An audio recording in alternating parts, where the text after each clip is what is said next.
पुग्ने होइन त तिलिचो 2 दिनमै। तर सतर्क रहनुहोस्, हजुरलाई लेक लाग्न सक्छ। लेक लाग्न सक्छ? आखिर लेक लाग्नु भनेको के हो? के यो भाइरल रोग हो या कुनै अलौकिक शक्तिको प्रभाव?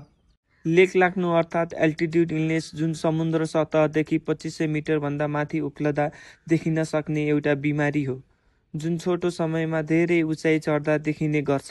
उचाइ बढ्दै गर्दा वातावरणमा रहेको अक्सिजनको पार्सियल प्रेसर अर्थात् आंशिक दबाव घट्दै जान्छ, जसले गर्दा हाम्रो शरीरले प्रशस्त मात्रामा अक्सिजन लिन सक्दैन र हाम्रो शरीरमा अक्सिजनको कमी हुन जान सक्छ, जसले गर्दा लेक लाग्ने समस्या देखिन्छ, जसमा टाउको दुख्ने, वाकवाकी लाग्ने, बान्ता आउने, भोक नलाग्ने, थकान महसुस हुने, चक्कर लाग्ने जस्ता लक्षणहरू देख्न सकिन्छ।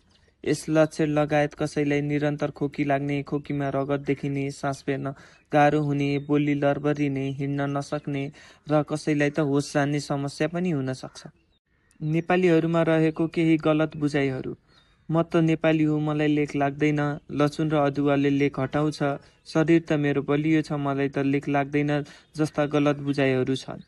वास्तविकता, शरीरले अक्सिजनसँग अनुकूल हुने क्षमता नै मुख्य कुरा हो। लेक लाग्नबाट बच्ने उपायहरू के छन् त?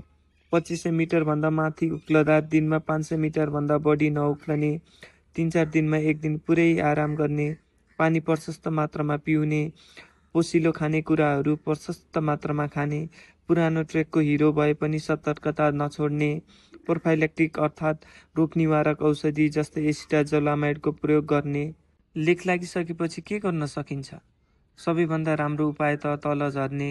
यदि तल झर्न सकिँदैन भने सोही सतहमा आराम गर्ने, प्रशस्त मात्रामा पानी पिउने, पोसिलो खानेकुराहरू खाने, नजिकैको स्वास्थ्य शिविर वा अस्पतालमा गएर उपचार गराउने, जसमा अक्सिजन, एसिटाजोलामाइड, डेक्सामेथासोन, नेफेडिपिन जस्ता औषधिहरू पाइन्छ र हजुरको समयमा उपचार हुन सक्छ। तिलिचो त जानुपर्छ, एडभेन्चर नि चाहियो, तर लेक लाग्यो भने बाँच्नु पनि त पर्यो नि। लेक भनेको प्रेमको कविता होइन, उचाइमा देखिने गम्भीर रोग हो। बुझेर मात्र जानुहोस्। धन्यवाद। पुग्ने होइन त तिलिचो 2 दिनमै। तर सतर्क रहनुहोस्, हजुरलाई लेक लाग्न सक्छ। लेक लाग्न सक्छ? आखिर लेक लाग्नु भनेको के हो? के यो भाइरल रोग हो या कुनै अलौकिक शक्तिको प्रभाव? लेक लाग्नु अर्थात् एल्टिट्युड इलनेस, जुन समुद्र सतहदेखि 2500 मिटरभन्दा माथि उक्लदा देखिन सक्ने एउटा बिमारी हो, जुन छोटो समयमा धेरै उचाइ चढ्दा देखिने गर्छ।